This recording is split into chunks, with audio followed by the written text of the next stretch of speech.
Before we start, I want you to think back. Have you ever received an anonymous message? Not just a notification, but a message from a void, like a sender with no face, no name. And I'm not talking about that awkward, I know you don't know me, but that ones. You know, the kind that makes you roll your eyes. I'm talking about the other kind. The one that hits like a punch to the gut. The one that zeroes in something you are already insecure about. Your weight, your voice, that thing you said that was a little bit awkward, and twist the knife. In the world of social media, these aren't rare. They are constant, low-graded threats for many. Now, I want you to take that feeling, the hot shame and the cold dread, and imagine it just landing in the hands of a 13-year-old girl. Her world is basically her phone, and her identity is still being written in pencil. Today, we are going to see how a series of these anonymous messages push one 13-year-old girl to the point where she saw no way out but to end her life.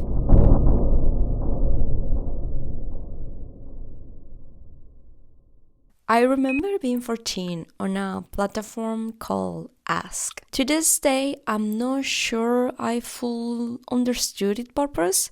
You could ask people questions anonymously, and well, many use it for crushes or compliments. A dark corner of it was reserved for pure negativity. I only remember writing to my friends messages like, "Oh, I love you lots," and they needed to just figure out who was the person that sent that message. But I won't lie, the drama of those anonymous attacks was perceivably entertaining. At 14, I never paused to consider the person on the other side of the screen, the one whose world might be collapsing from a single cruel sentence. It's a thought that haunts me now, and it's the very heart of today's story. This is the story of Lauren, a 13-year-old girl from the small tiny community of Bell City. It was the kind of town, and she attended also the kind of school that everyone know each other. Like everyone knew everyone else's business. Gossip didn't just spread, it took a life of its own. Like everyone knew what was happening with everyone else. Lauren was a sweet and caring little girl. Her family, led by her mother Kendra, who managed the household, was stable, and they even lived in her father Sean's, her father's dream house. It was in this world around 2018 that she started dating this little boy named Owen. This entire scenario was sweet, middle school romance. Lauren's parents had that typical mixed reaction, like her father Sean gave her the proactive, "Aren't you a little bit too young for this?"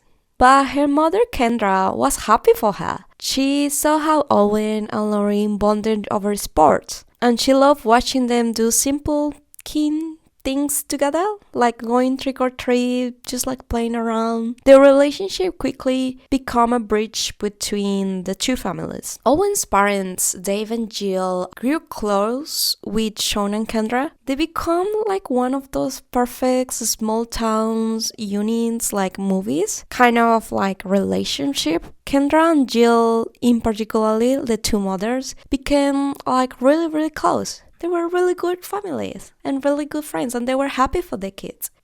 For about a year, this was Lauren's world. A supportive, intervened family life built around her young love. Then, in 2020, the foundation started to shift. It was right before Halloween, and in that town, in a small town, right before Halloween, there is always like a Halloween party hosted by Owen's best friends, Chloe. But in this year, as everyone was getting ready for that party, Lauren and Owen were added to a group chat by an unknown number. Just a message popped up. The message said, "Hi Lauren, Owen is breaking up with you.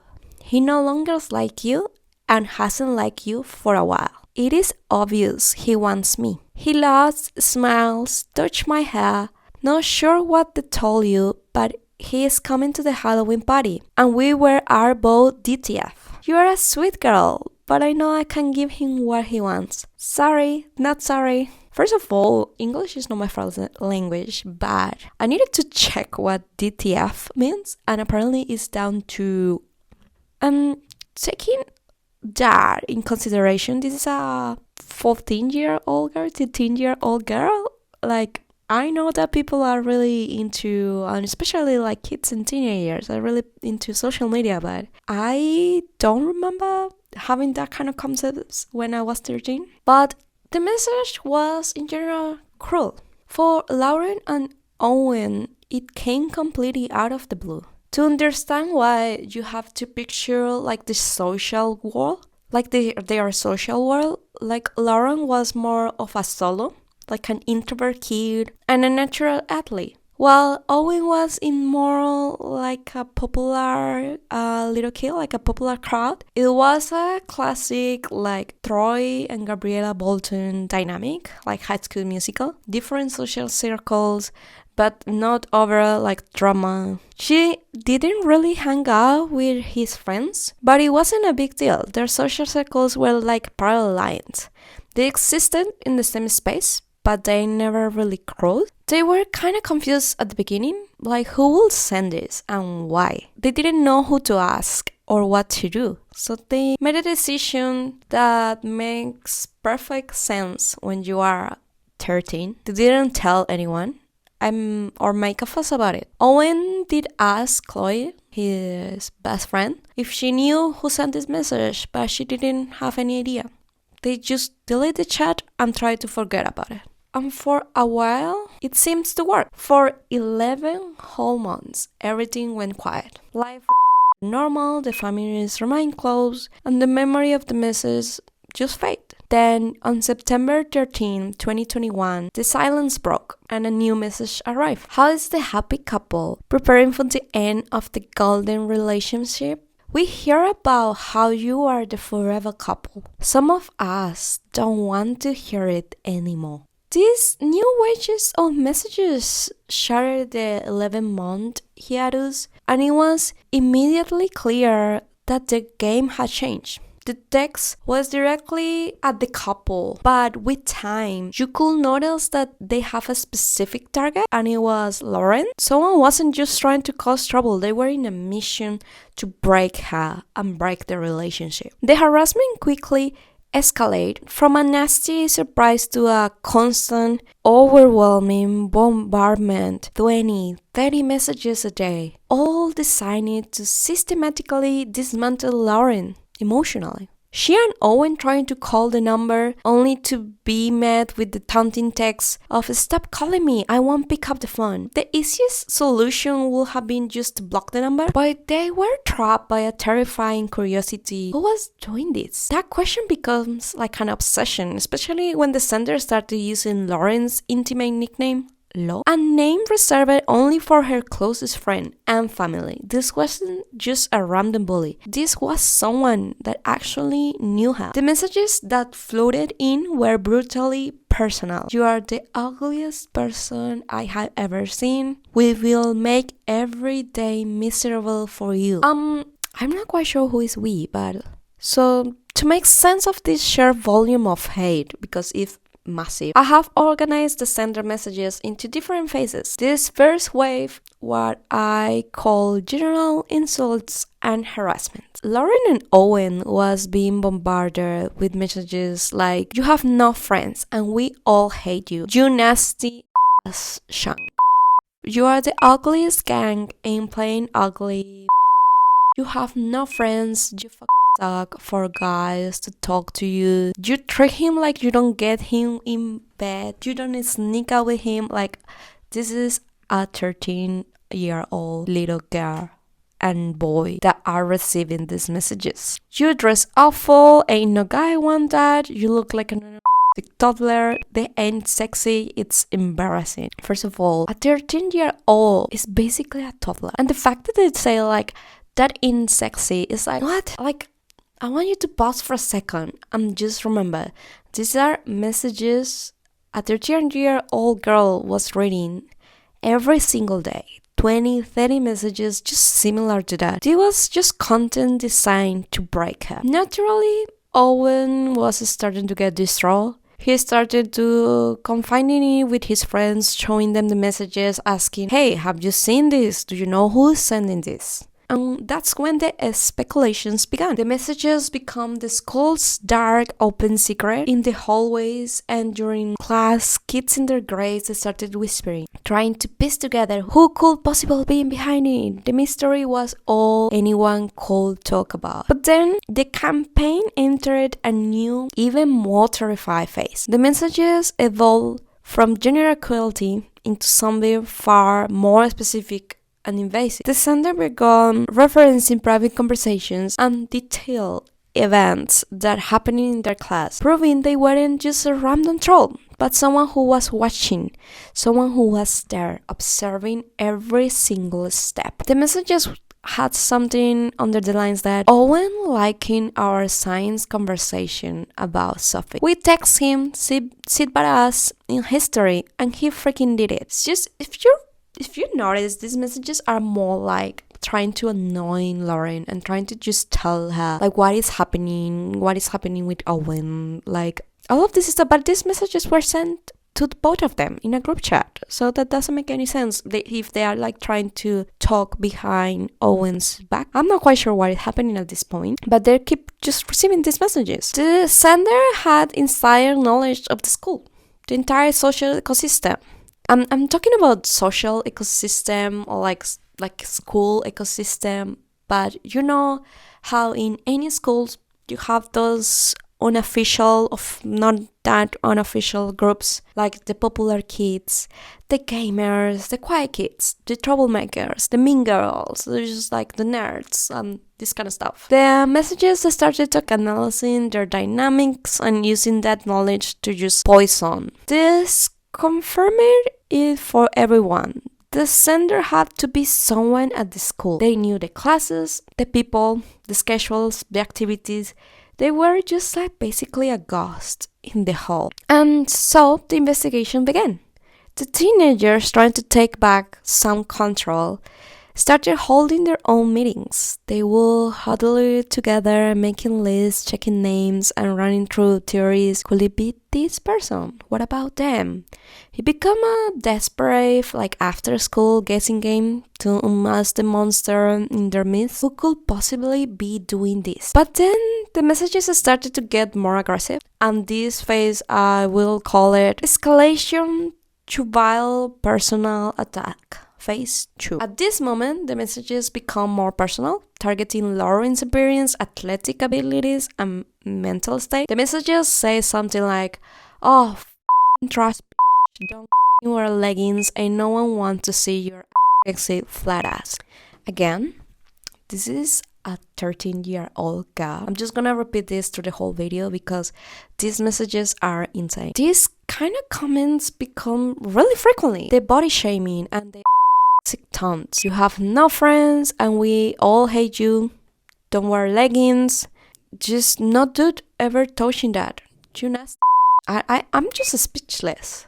Like trying to just think back. Like the comments that I saw in Ask when I was 13 years old. They were like kind of, like criticizing the appearance of people. Could be because you were too thin or too big or too tall or too short, whatever, it doesn't matter. People just are gonna comment in about your looks. But I don't think I have read some messages like that, especially like they were bad, but they were not that bad like this. I think it's just this is like a step forward, like of aggressive, I will say. Just like imagine how I'm talking about 20-30 messages every single day, just this kind of content. She is doing what a 13-year-old are supposed to do. She's on her school basketball team.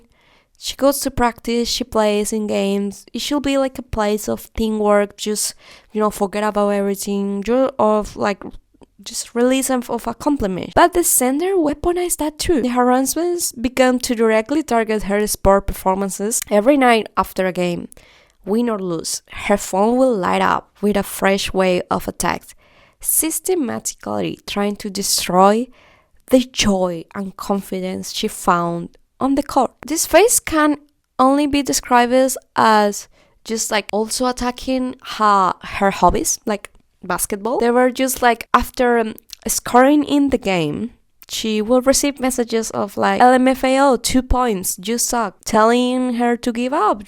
You for real need to quit. No one wants you playing. Break an ankle. Like, what? Even wishing her physical harm. Break a neck, leg, anything today. Be done with basketball. Ugly and no good. Like, it doesn't matter what she was doing. She was just receiving these kind of messages in her phone. And this was no longer just about her appearance or social life. Now every drip, every shot, every moment in the court was shadowed by the knowledge that it will be twisted into a cruelty waiting for her in her pocket. This messages starting to really affect Lauren. The way that she talked about herself, she started to get just conscious about what she was wearing to school, how she looked, how her hair was. Every message just was directly to Lauren to make her feel absolutely trash. And Lauren decided to tell her parents about this just after her dad, Sean, asked her what was wrong, why she looks so sad every single day. After Lauren told them, Sean was disgusted and really mad. Kendra just told her to ignore the messages, that is obvious, it's just pure lies, and that the person is probably jealous about like whatever, like anything and everything that she was doing. Kendra told her that she is beautiful and also just took the lead fighting against Lauren's cyberbullying when the messages were coming. They talked with Owen's parents as well and started to have like conversations about the sender. Owen's parents started to investigating as well, like who could be so irritated, so furious, and so jealous about their relationship for doing this for at this point like 11 months, a year. And it was just terrifying at this point. But the problem is that the messages never actually stopped. They started to get worse and worse with time, and that take us to the phase 3: sexually explicit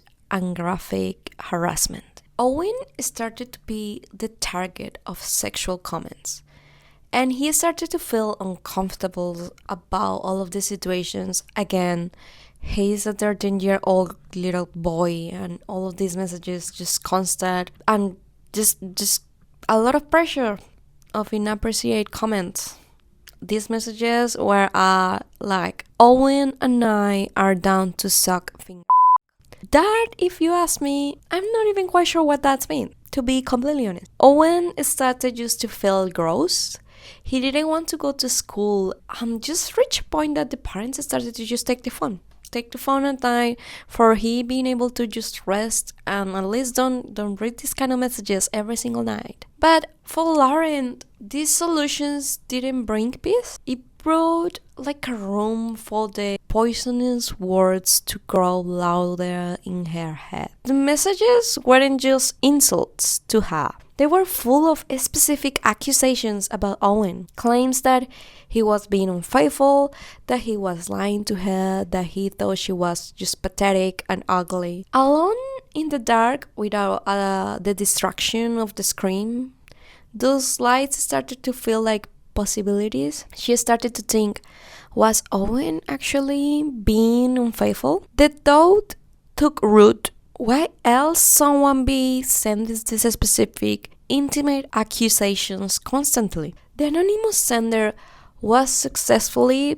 planting a seed of doubt, and in the fertile ground of her insecurities of a 13-year-old girl, it began to grow, threatening to destroy the one thing that should have been her safe haven, her trust in her boyfriend. The messages started just containing stuff like, I will be that girlfriend for him and give him all creamy. Don't ask me why, but like the messages contain stuff like creamy. Like, what? You should have been a real girlfriend and gave him what he need. Just messages about private parts in his face, that they have like a real ass, real booty, that she was gonna receive bed pics for real in like soon, then things about BGs to like just explicit intercore to making out,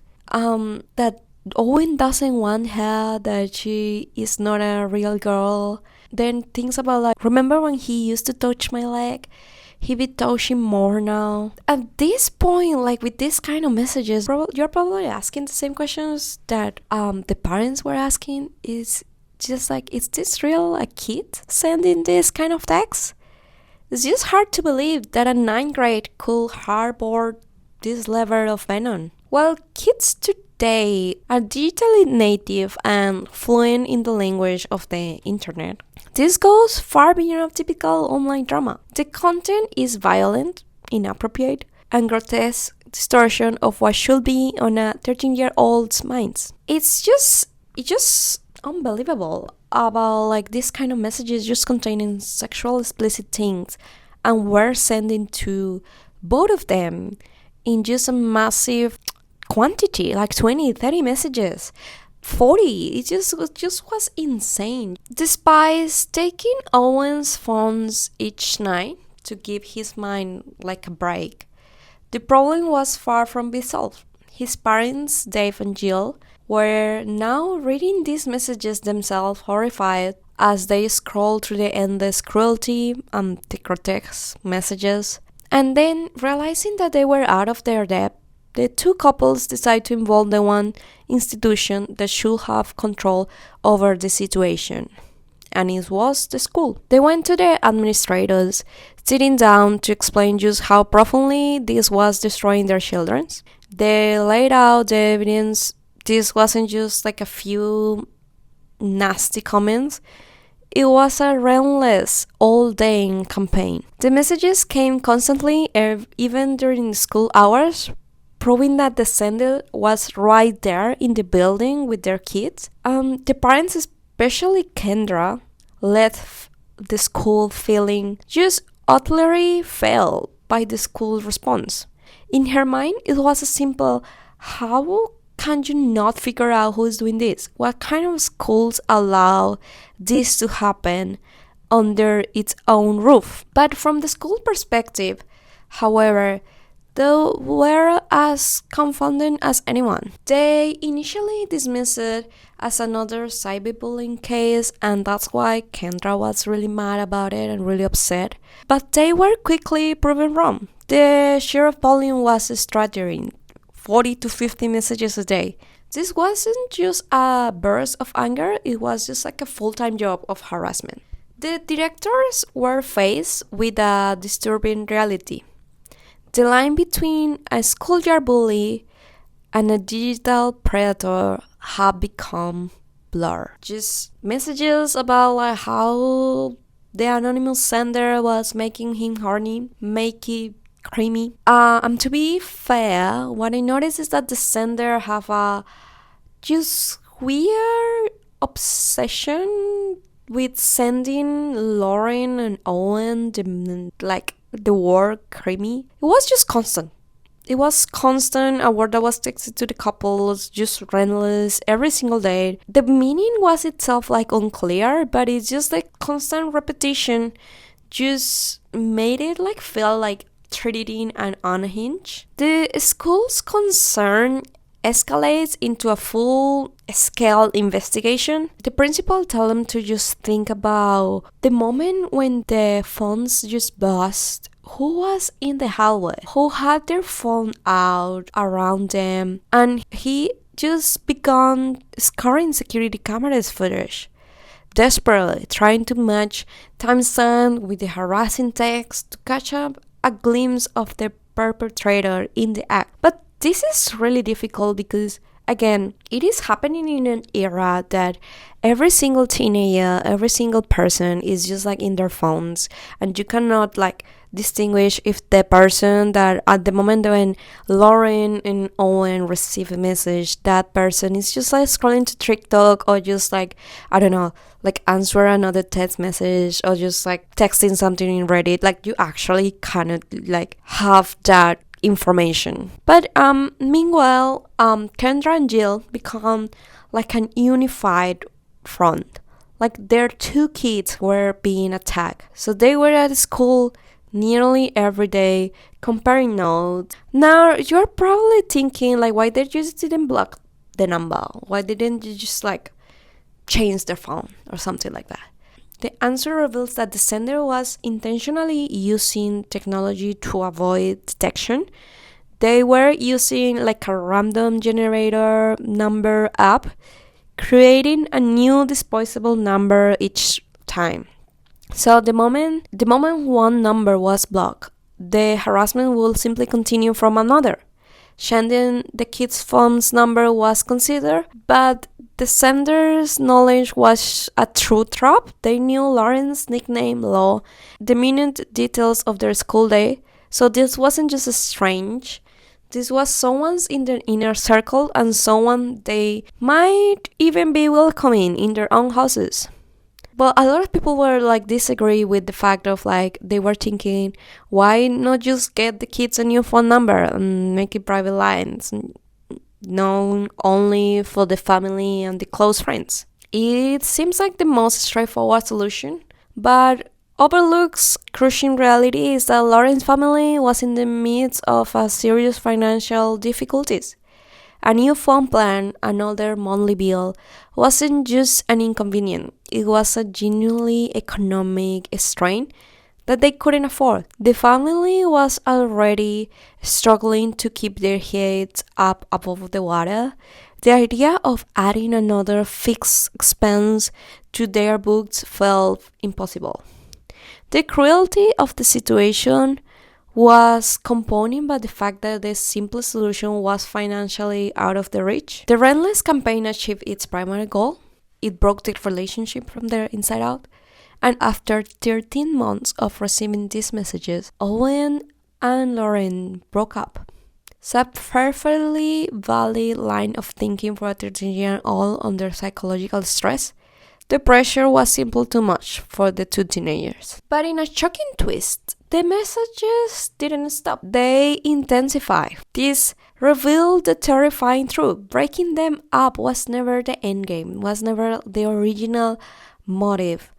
The real target, all in all, was Lauren.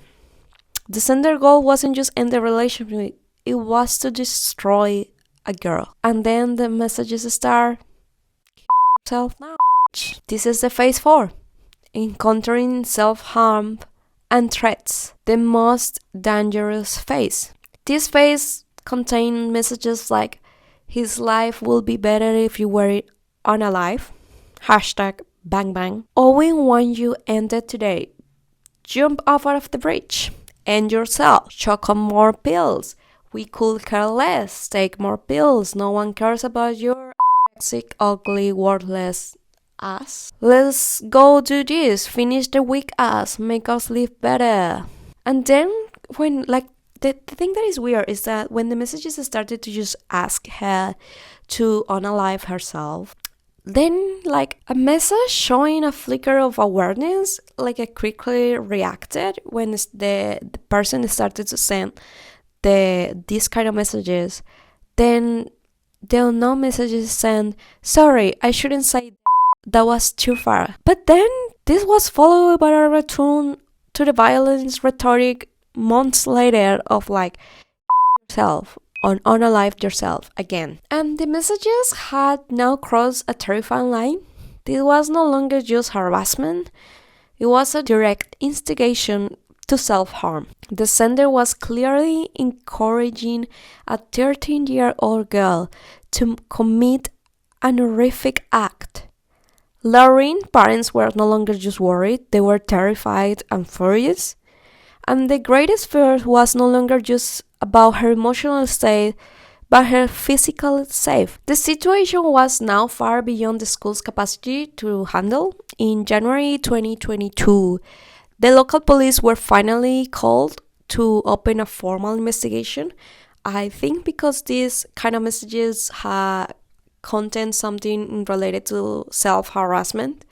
And after reviewing the mountain of evidence that they have been collecting from like this couple of like 14 months, hundreds upon hundreds of vile messages the detectives began the meticulous process of interviewing the teenagers. They started constructing profiles, developing theories, and formally interrogating students. The central questions driving the entire investigation was now in the handles of professionals. Who was sending these messages? So after that, let's go to the investigation. Where did the investigation point? The first theory is that what if Lorraine sent these messages to herself? Naturally, the police had to rule out the possibility that Lorraine was behind the harassment. Was this a complex cry for attention from a teenager?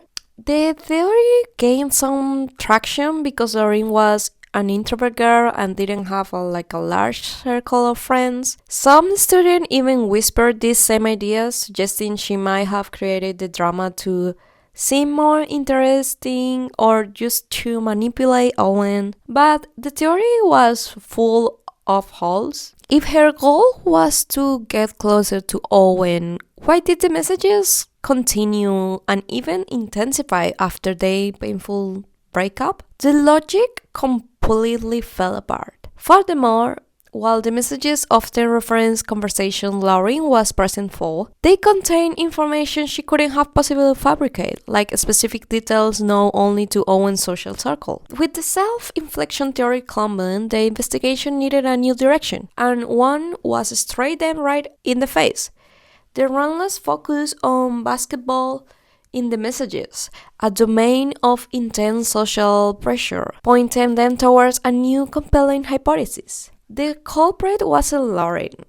It was likely someone on the basketball team, someone who was in the stands of every game, who knew the plays, and who was setting with jealousy. One name stuck out, Chloe, who wasn't just a teammate, she was Owen's best friend. Is Chloe sending these messages to Lauren? All signs seemed to point directly at her. The timeline was suspicious because the messages began just 2 weeks before Halloween party, and the Halloween party that Chloe herself was hosting. The motive seemed obvious. Did she have a crush, like a secret crush on Owen, and launch a campaign to destroy his relationship with Lauren? Her background added to the situation. Her father was a police officer, and people were thinking, could she have picked up enough knowledge about investigation to be this clever at covering her tracks? The social dynamics also fit perfectly because Kit described Chloe as having always been usually close to Owen, and her relationship with Lauren was known to be tense. Yet, when police interviewed her, Chloe firmly denied any involvement. With the pressure mounting, Chloe's parents voluntarily handed her phone over to the police for a forensic examination. Again, they found nothing, no evidence, no burning ups, no traces of the harassment. Just when it seemed this promising lead had hit a dead end, the messages delivered a shocking twist. The sender began texting new taunting phrases that changed everything. The messages say something like, "Bitch, I talked police yesterday. They then at my phone, searched it, copied, found nothing bad." This new development made the situation even more bizarre. If Chloe were the mastermind behind all of this stuff, why would she suddenly start referring herself and sending photos of her and Owen? It made no tactical sense. Why someone who has maintained perfectly anonymity for 17 months suddenly had recklessly revealed their identity? The only logical conclusion was both shocking and unsettling. Someone was deliberately setting Chloe up. The real sender was still out there. They were now sophisticated enough to frame someone else. But this act of framing revealed a crucial mistake. In the effort to implicate Chloe, the sender revealed their own proximity. The next message was a photo of a gift from the family Christmas party that Lauren and Owen had attended together. This was the most damaging evidence yet. The sender wasn't just a classmate. they were in Lauren and Owen inner circle. The suspicions immediately fell on Owen's cousin, Adriana. She had been at the Christmas party. She went to the same school and was known as one of the quiet kids. Almost overnight, the pointing finger and hushed accusation turned into Adriana. The spotlight of the investigation now fixed a member of the family itself. So this is the third theory. Is Adriana sending these messages? The prevailing theory was that Adriana, a quiet girl who competed with Chloe in basketball, held a grudge. Perhaps she was using the entire campaign to simultaneously torment Lauren and exact revenge on Chloe by making her prime suspect. The social dynamics added fuel to this fire. It became clear that Chloe and her popular friends weren't as nice as they claimed to be. They often excluded those outside their group, and Adriana may have been a target of this meanness. But being named as a potential culprit took a devastating toll on Adriana. She was so overwhelmed by the accusations and the finger pointing that she didn't want to go to school. The situation became so public that their own mother took to Facebook to post about the harassment her daughter was now enduring. Despite the speculations, Adriana was not involved. She had even asked Owen to send her the unknown number to check her own contacts, finding nothing. When the police formally interrogated her, they found no evidence linking her to the messages. Another promising lead had turned into another dead end. The real sender was still out there, watching as an innocent person took the blame. But then Adriana received a message from an unknown number. "Hey Adriana, Owen needs your help. We need to get Law gone away from him. Tell his parents Law is a bitch. Up his life. You hate her too." When Adriana began receiving these messages and found herself at the center of the accusations, the weight of it triggered a panic attack. Overwhelmed, her mind raced. How does this person have my number? Why are they dragging me into this? She broke down in tears and immediately told her parents about these messages. And with this, they discarded the theory that Adriana was the person that was sending the messages. Meanwhile, for Lauren's parents, the lack of progress was taking its own tolls. The endless stress and distraction from the case contribute to their financial struggles, and they began to miss mortgage payments on the dream home, and they needed to move. And after all of this chaos, the central mystery remained. They had no solid answers, no confirmed suspects. They were left with absolutely nothing. Then, after 18 months, and because of the content of the messages and the constant harassment and the inability of the police of finding possibly suspects, in April 2022, the FBI was called in for reinforcement to track the messages. The first step was a deep forensic extraction of Owen's phones, scoring every byte of data for clues, location history, hidden messages, photos, because they were thinking that possibly Owen can be sending these kind of messages. But they found nothing linking him to the harassment. He was a victim, not a perpetrator. Then, a chilling pattern repeated itself. Owen started talking to a new girl from Michigan. Soon after, the mother of the girl received a random text from an unknown number. And it was the same format, the same venomous words. The message was clear, back off. This was just devastating revelations. Someone wasn't just harassing Lauren, they was stalking Owens. Every move. Hunting down the number of anyone he grew close to. Unsurprisingly, the new relationship ended with this new girl in Michigan. And Owen was trapped. He couldn't have a normal life. The person on the other end was utterly obsessed. The constant surveillance and isolation changed Owen. The confusion and fear correlated into a deep-seated anger. The FBI, however, now have a new avenue. They began the painstaking process of tracking the unknown numbers. They identified the phone company behind one of them and served a legal request for information. The company provided two IP addresses, digital fingerprints pointing to the source of the messages.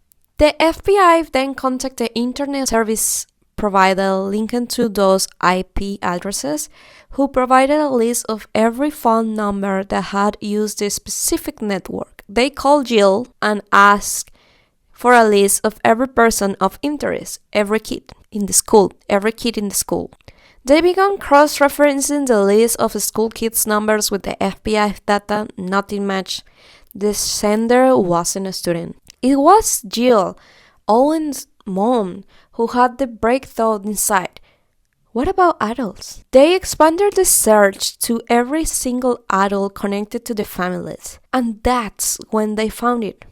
One phone number kept appearing in the data. The phone number belongs to Kendra, Lauren's mom. When the FBI revealed the name linking to the phone number, Jill was in completely disbelief. There's no way it can be her.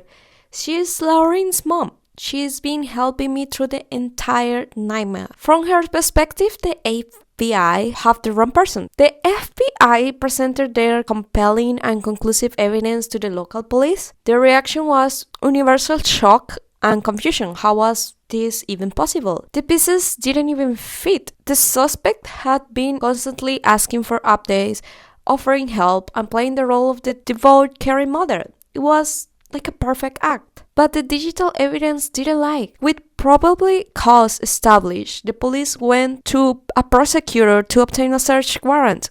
The moment it was signed, they drove straight to Kendra's front door. The FBI had the name of the account that the phone had, but they still didn't know who had holding the device. Was it Kendra? Was it Sean? Was it Lorraine herself? So the FBI have the name, but they didn't actually knew who was behind the device. When the police arrived, she appeared remarkably cooperatively. They informed her they needed every phone, every tablet, every computer in the house, and she calmly agreed, repeating okay multiple times and appearing open to their questions. She led them inside the house and handed over her phone and a laptop without protest. But the dynamic shift when a detective started plainly that the IP address for the anonymous messages kept tracking back to her home's network. Her reaction wasn't panic of someone falsely accused. I'm not saying that every single person needs to act the same way when they are being interrogated. This actually is the way that people react is actually really changed, and it's not like a factor that needs to be taken account if you are thinking if someone is guilty or not. But I think that if you are falsely accused of something like she was, you needed to just be really confused about it and just ask what will you even think about it, and maybe have a little bit of reaction of taking back. But she just said something under the lines that, what do you mean? She asked with not outrage, but with just detached curiosity, like a confusion of someone caught off guard. The officers then asking directly if she had an infatuation with Owen, and her replies was simple: claim denial. No, nothing like that. The investigation proceeded further, suggesting that perhaps she felt Owen had a bad influence, or that she disapproved the relationship that Lorraine and Owen has. It was then that Kendra, the devoted mother, the investigative partner, the comforting friend, offered a response that sent chill down everyone's spine. She didn't deny She simply said, "It didn't start in that way." Let that sink in. For 22 months, this woman have waved a psychological war of terror against her own 13-year-old daughter and her boyfriend. She systematically tortured them, broke them up, and brought her own family to the brink of a financial and emotional ruin. And her only justification was descriptive, horrific admission that it didn't start as an attempt to break them up. The sheer calculation behind that statement is bone-chilling. Kendra never offered a full confession, but she never outright denied it either. She was trapped by the evidence. Her one request was that Lauren and the other parents never find out. But in a small town, a secret of this magnitude was impossible to contain. The truth was going to explode. The police officer then asked Kendra how she wanted to break the news to her daughter. In a surreal decision, Kendra chose to be in the room with the officer, explaining it. The officers called Lauren and sat her. To be fair, the way that he explained it, I'm not quite even sure if I will understand if I'm a 13-year-old, 14-year-old little girl listening to this police officer saying that we found some evidence and have a search warrant. We are going to take her phone and stuff, right? So mom just got wrapped up into this mess and continued on blasting these text messages and stuff out. I know that's probably confusing as heck and why, but sometimes when we are not thinking straight, we do some things that aren't right. I have to write a report, your mom doesn't want this to get out, but it is some public information, so it's not going to not get out. I just want to be honest about it, alright? Lauren's face went completely blank. She was in a state of pure, uncomprehending shock, unable to process that the source of her 22-month nightmare was the woman now hugging her, pretending to offer comfort. The perpetrator was performing the role of the comforter, a final twisted act in her long campaign of deception. The scene then took an even more urgent tone. The officer asked Lauren to call her father, Sean, because they could not leave a child with her own stalker. But it's really bizarre the way that the officer just said all of this stuff. Like, he never explicitly told him that Kendra was the person that was sending these messages. And I mean, to be fair, for that is like, and at this point of the investigation, allegedly Kendra was doing that. But the police officer didn't even explain himself in a really good way, I will say, of how everything happened and how Kendra's number is linked with this whole situation. And then the way that when the police was telling Lauren about all of this, just Kendra stand up and start hugging her, it's just a little bit bizarre. When I saw that camera footage, I was a little bit shocked on how she started to feel really bad and started to just stand up and hug her daughter. It's like, woman, you have been sending this person a bunch of messages. Why are you hugging her now? What is going on? But with the new introduction of that they needed to tell the father about the whole thing. Well, Lauren called her father, and her father was a little bit confused because the police were talking to them, so he needed to rush home. And soon after Sean arrived home from work, he walked to a scene he could never have prepared for. The police just start delivering the devastating truth. The news struck him with the force of a physical blow. His reaction was a storm of two equal power emotions.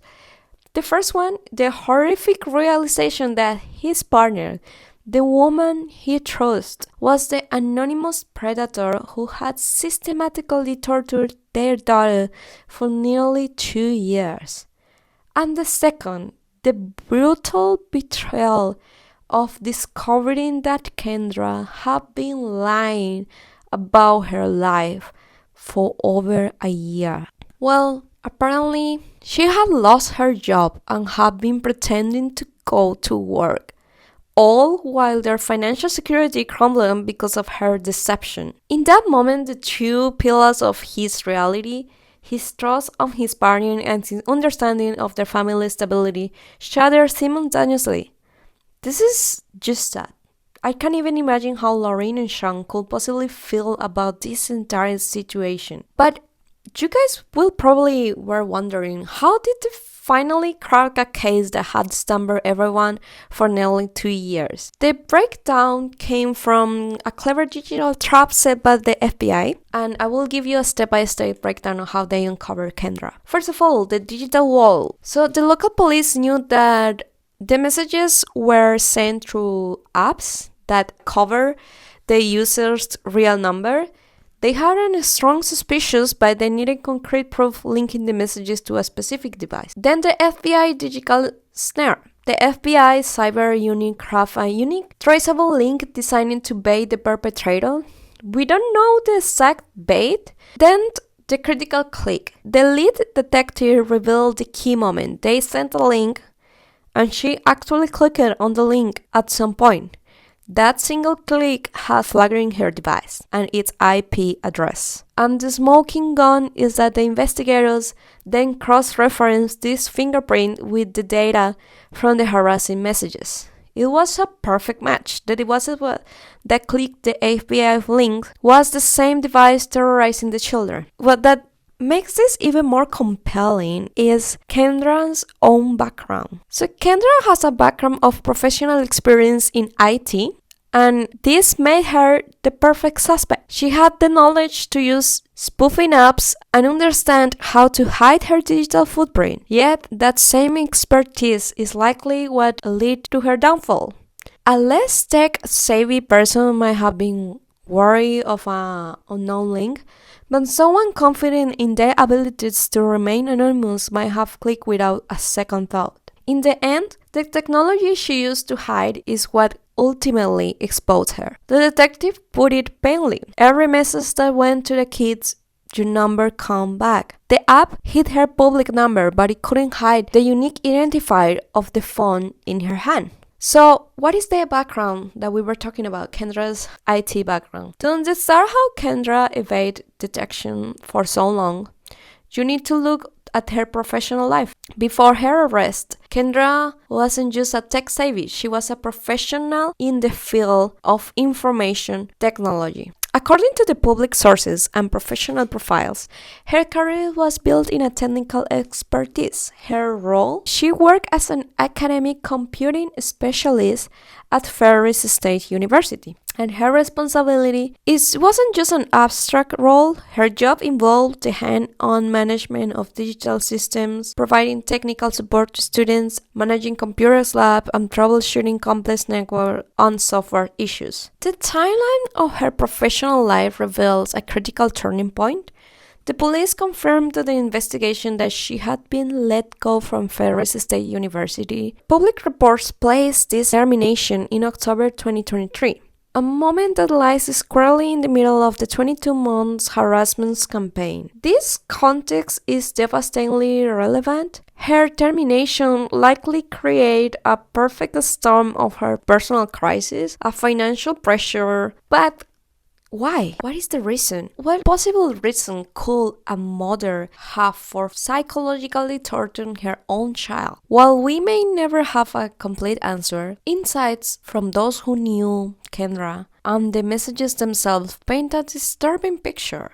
In the Netflix documentary, a close friend of Kendra explained, she described Kendra as the type of person who, if you were having a conversation with someone else, she will start dancing nearby just to make sure all eyes were on her. This craving for social validation seems to have extended to her daughter's life. According to reports from The Cut, because Sean wasn't part of Bell City's popular social cycle, Kendra was determined to force Lauren into the spotlight. She pushed her onto sports teams and to integrate into the community, not for her daughter's sake, but to fulfill the mother's own social ambitions. It brings to me the controlling, vicariously living of mothers in films like Mean Girls or like Black Swan.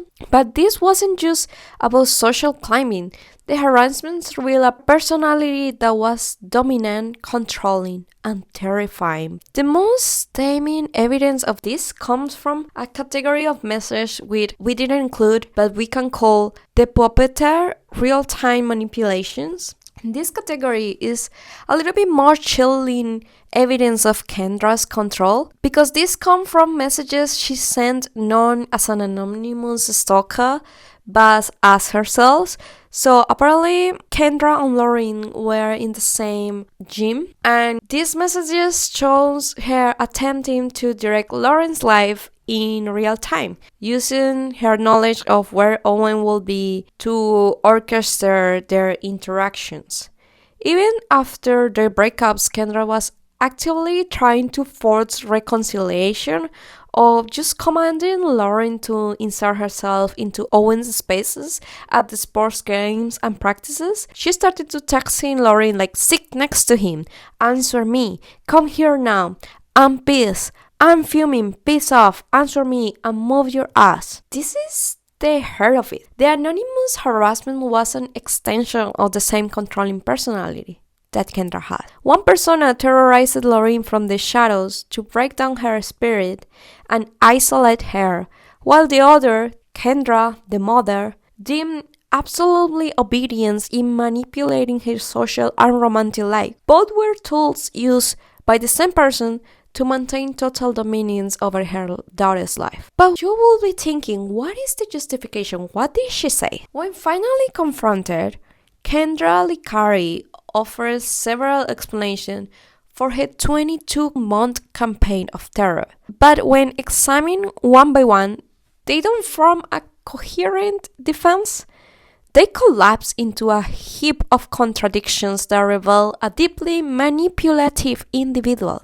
Let's break down her three main justifications. The first one is the self-appointed investigator excuse. She claimed that after an initial, genuinely harassing message was sent 11 months prior, the one that they sent 2 weeks before the Halloween party, she decided to take matters into her own hands. She alleged continued the harassment herself to drag out the real perpetrator, hoping they would confront her for copying their tactics. So, in Kendra's head, what happened is that Lorraine and Owen received a message 2 weeks before the Halloween party, but because they couldn't discover who was this person, 11 months after this, Kendra said, that is not gonna happen. I need to know who is this person, so I'm just gonna start just torturing my own daughter and her back in the day boyfriend to just discover who was the person that was sending these kind of messages. The overwhelming problem with this excuse or justification that she gave is that the FBI forensics evidence proved that all the messages, including the very first one she blamed on a stranger, tracked it back to her. The second justification is the protective mother excuse. So Kendra revealed she was a survivor of a sexual assault at the age of 17. She argued that as Lorraine entered her teenage years, she was consumed by the fear and wanted to control the outcome of her journey, ostensibly by protecting her. Just the chilling contradiction with this justification that she gave is just the messages themselves. Why or how does telling your daughter she's worthless, she's ugly, and she should break a neck constitute protection? She wasn't shielding Lauren from harm. She was the source of the harm, actively weaponizing her daughter's deepest insecurity. And then her third justification is that she lost herself. She described becoming somebody different in those moments, like wearing a mask, and claimed the situation snowballed beyond her control. But the problem with this is the premeditation. This was not a momentary lapse in judgment. This was a methodically 2 years operation conducted for up to 8 hours a day. She used sophisticated spoofing apps, researched how to avoid detection, and maintained her anonymity with the precision of her IT background. This was a sustained, conscious effort. With her justifications so full of holes, others have tried to explain the inexplicable themselves. So the Netflix documentary suggested a theory of digital Munchausen by proxy, that she created a crisis to make Lawrence completely dependent on her, casting herself as the sole comfort in a storm she herself created. This is like the Gypsy case that happened, that it became really, really popular. Many online netizens see it as a pure jealousy of her daughter's youth, their relationship, and maybe the future. Some other netizens suspects an unhealthy obsession with Owen, the 13-year-old boyfriend. And the judge summarized the core mystery, stating that even after physical evaluation, the case remained just inexplicable. The reality is that Kendra's story constantly shifts. She lied to the police, hid some devices, and concealed her unemployment. Most damning of all, she reportedly told Netflix filmmakers that the documentary experience was kind of fun, displaying stunning lack of genuine remorse. This is like a classic pattern of an abuser, just creating elaborate, contradictory stories that crumble under the slightest scrutiny. Her justifications are not explanations, they are final, desperate maneuvers of someone who controls her data through terror and, when caught, try to control the narrative through manipulation. But let's go to the psychology of the crime. What is cyber Munchausen by proxy? To truly grasp the why, we need to explore a disturbing psychological profile that seems to fit the case perfectly. That is cyber Munchausen by proxy. A quick but important note before we continue is that I am not a psychologist or a medical expert. This is based on my research and investigation into the case, comparing the facts to publicly available information about this disorder. First, let's break down the origin term. Munchausen syndrome by proxy, it's a psychological disorder where a caregiver, typically a mother, fabricate or intentionally induce an illness or injury in someone's under their care. The harm is done to the proxy, the child, not themselves. The caregiver's goal is psychological. They crave the attention, sympathy, and validation they receive from playing the role of the hero and devoted parent in a dire situation. And the digital evolution of the disorder is that when we include cyber Munchausen by proxy, is the modern digital age version of this. Instead of poisoning a child to make them physically ill, the caregiver invents a digital crisis. They create a fictional world where their child is target of relentless online torment. Let's see how this profile maps on Kendra's action with chilling precision. In a traditional case of Munchausen by proxy, a caregiver fabricates a medical illness, making the child appear sick. In Kendra's digital adaptation, she fabricated a cyber-stalking crisis, making Lauren appear to be the victim of a hateful anonymous group. In the traditional version, the caregivers act as the hero, a devoted advocate seeking answers from doctors. But in Kendra's play, this same role, casting herself as the fierce protector who railed the school and police, all while comforting her traumatized daughter. And the ultimate goal in both scenarios is dependency. The detective pinpointed the motive when she started that Kendra wanted Lauren to need her. She engineered a perpetual state of crisis to make herself the center of her daughter's world and the hero of her own story. The fabricated narrative is that Kendra claimed she started the harassment because Lauren was struggling with a group of kids at school. Instead of using healthy parenting to solve a unfortunately common problem, she chose to amplify it into a life-consuming drama that she alone could manage. The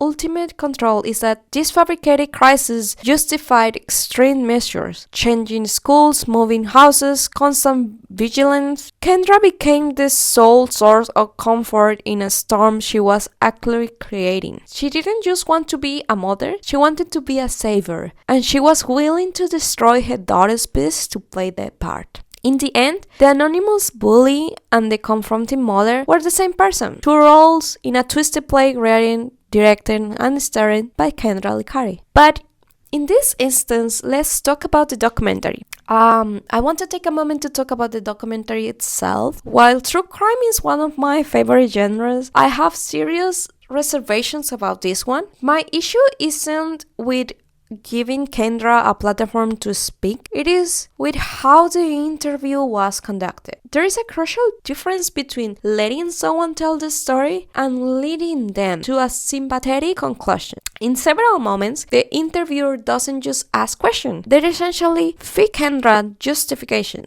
For example, when Kendra struggled to explain why she called her daughter an the interviewers suggest perhaps you were picturing yourself in those messages, telling this horrible stuff to you. You were just picturing yourself as Lauren. And Kendra, grasping the lifeline, simply agrees. Yes, that is exactly what happened. This isn't rigorous journalism. It's a lesson in how not to conduct an interview. But let's go to the sentence.